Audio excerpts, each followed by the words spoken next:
Mga kapuso, patuloy na kumikilos sa Philippine Area of Responsibility ang Bagyong Leon at inaasahang lalo pang lalakas sa mga susunod na araw. Base sa 11 AM Bulletin ng Pag-asa, Signal number 1 sa Batanes, Cagayan kasama na ang Babuyan Islands, Isabela, Ilocos Norte, Abra, Apayao, Kalinga, eastern portion ng Mountain Province, eastern portion ng Ifugao, northern portion ng Aurora at northern portion ng Catanduanes.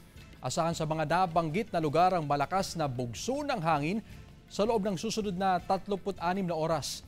Sa latest track na Pag-asa, posibleng mag-recurve o gumalaw pa northwest ang Bagyong Leon at maaaring mag-landfall sa Taiwan sa Huwebes o Biyernes. Pero may tsansa ring magpatuloy ang pakanluran nitong galaw kaya posible ring tumbukin nito ang Batanes. Base naman sa datos ng Metro Weather, may tsansa ng kalat-kalat na ulan sa Ilocos Norte, Abra, Apayao, Ilocos Sur, Mountain Province, Ifugao, Cagayan at Isabela. May tsansa rin ng ulan sa iba pang bahagi ng bansa.